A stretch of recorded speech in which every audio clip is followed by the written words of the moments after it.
The wind is perfect. You have time. And you still don't leave the dock, not because something's broken, but because every sail creates another job, another thing to check, another thing to worry about. Several owners told the same thing. I loved this boat, but I sailed less every year. So, today, we'll talk about 7 sailboats built around one truth most sailors learn too late. Sail more and fix less. And number 4 is the one owners kept sailing on weeknights because it didn't turn every outing into a project. Let's start with number 7, the Cape Dory 28. In modern sailing, older sailors usually face 2 choices: spend around $200,000 on a new custom boat and accept years of maintenance, or buy an older, proven design where the future bills are already known. The Cape Dory 28 belongs firmly to the second group. Designed by Carl Alberg, it reflects conservative pre-performance thinking. A full-length keel and heavy layup give it steady tracking. Once the sails are set, the boat often holds course with nothing more than a tiller lashing. Below the waterline, the hull is solid fiberglass. No core, no rot, no delamination anxiety. Walk down the dock and you'll spot a Cape Dory immediately. The ports and scuppers aren't stainless. They're cast bronze with that warm yellow tone. After 40 years, many are still doing their job. No rust, no sudden failures, no constant replacement cycle. It's a small detail, but it quietly removes one more category of maintenance stress. That's the pattern with boats like this. Compared to the Cape Dory 28, the Islander 30 Mark II feels more modern offshore, without sacrificing durability. It sails better in light air, heels less in gusts, and stays comfortable for newer sailors and families. Systems are simple. No keel bolts to chase. And when something fails, it's usually visible and accessible. Let me tell a story. The owner sailed an Islander 30 Mark II for 8 years after buying it from long-distance cruisers who had taken the boat from Alaska to South America. In the Pacific Northwest, including exposed waters around Vancouver Island, they regularly saw mid-20-knot winds and heavy seas.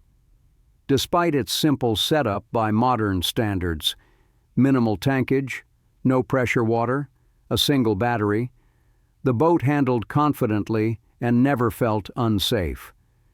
They comfortably spent weeks aboard at a time. Have you read stories like this before, or do you have one of your own? Share it, so others can better understand what makes the Islander 30 Mark II quietly durable.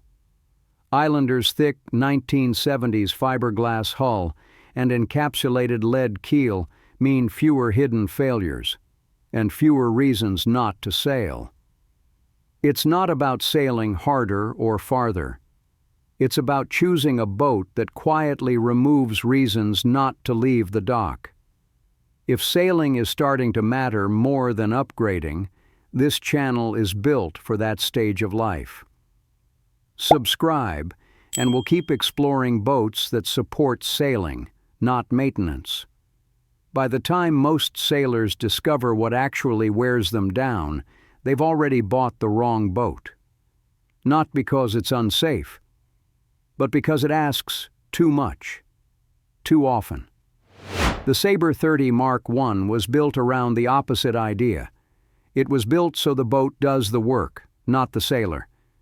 Its modified full keel delivers excellent tracking. Once trimmed, the boat will often hold course with a simple tiller lashing, reducing the need for constant helming. For older sailors or long days offshore, that translates directly into less fatigue and more confidence to keep going. Built in Maine during an era when fiberglass was laid thick, the Saber 30 uses a solid laminate below the waterline, avoiding long-term core issues like delamination. Bronze fittings and conservative construction choices age slowly in salt water, meaning fewer hidden failures and fewer forced upgrades as the boat gets older. That means fewer surprises at survey time and fewer seasons lost to repairs instead of sailing. Performance is deliberately moderate. A balanced sail area to displacement ratio allows the boat to sail efficiently in light air, reducing engine use. In heavier seas, the motion remains predictable and comfortable rather than sharp or tiring. With a 5-foot 2-inch draft, the Saber stays versatile for coastal cruising while remaining capable offshore. That's why owners don't talk about upgrading, they talk about sailing. If size matters less to you now, there's another path on screen that reframes what enough boat actually means after 50. Take a look after this one.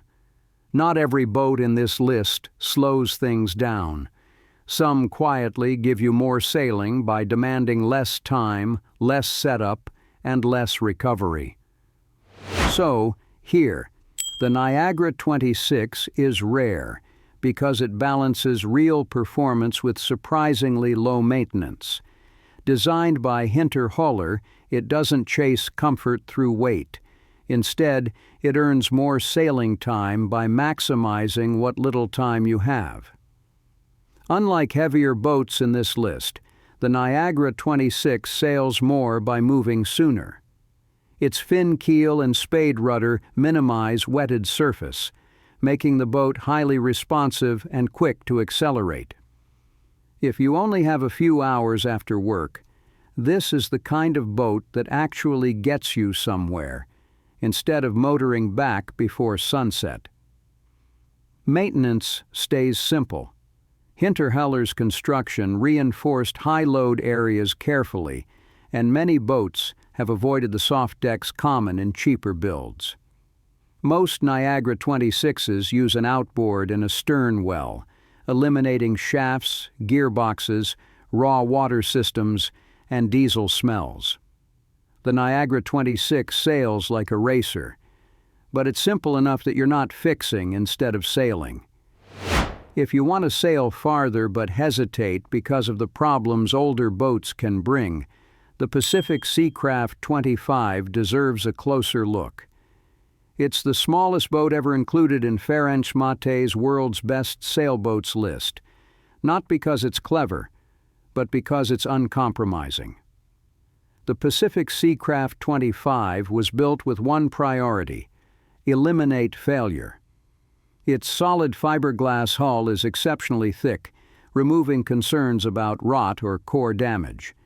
Hardware, ports, and through hulls are cast bronze, material that ages slowly and predictably in salt water, unlike stainless steel that can fail unseen. Oversized rigging keeps loads well below their limits, making small breakdowns rare. When maintenance stops dominating ownership, sailing becomes easier. Despite being just 25 feet long, the boat's weight and Henry Morschlatt's design give it the presence of a much larger vessel. High freeboard keeps the deck dry, and a deep cockpit offers real protection when conditions change. This is a boat that encourages confidence beyond coastal waters. The Pacific Seacraft 25 isn't about features or comfort. It's about trust and sailing more because there's less to worry about. Which part of ownership drains you the most today? Maintenance, systems, or just mental load? Leave a comment. Your answer might help someone else choose better. And if you want a boat that feels like a Volvo on the water, understated, dependable, and built to last, the Marieholm 33 stands apart. Its strength shows upwind.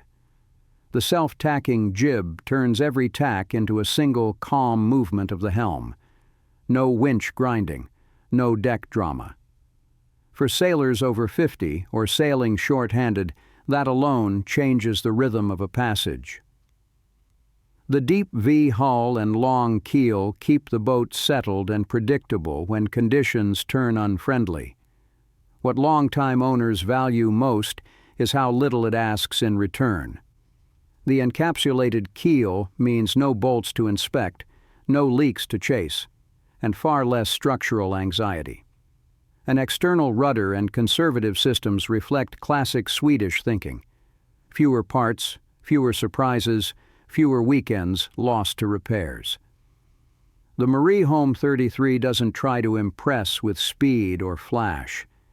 It earns trust by quietly letting you keep sailing, year after year, with the same calm confidence that drew you to the sea in the first place. There are boats built to chase trends, and then there are designs meant to outlast them. The Bristol 27, drawn by Carl Alberg, belongs firmly in the second category. For sailors over 50, sail more isn't about speed. It's about how much energy the boat gives back. The Bristol's full keel delivers remarkable directional stability. Once trimmed, it tracks calmly for hours, reducing constant helm input and mental load. Offshore or coastal, the boat doesn't demand attention. It rewards patience. That kind of predictability matters when reaction time is slower and fatigue is real. Built in the 1960s with extraordinarily thick solid fiberglass, the hull has no core below the waterline to fail with age. Most importantly, the keel is fully encapsulated. No keel bolts, no corrosion cycles, no structural anxiety decades later. Few boats eliminate an entire category of catastrophic failure, this completely. The Bristol 27 doesn't promise excitement. It promises continuity, sailing year after year without forcing upgrades, refits, or second thoughts. For many sailors, this is the point where the search ends. At some point, experience replaces ambition. Speed matters less than trust. Complexity matters more than it should. When the systems stay simple, the structure stays honest, and the boat forgives mistakes, you stop planning repairs and start planning passages. If you've ever wondered why many experienced owners quietly downsize, there's another video on this channel explores why experienced owners quietly choose smaller boats.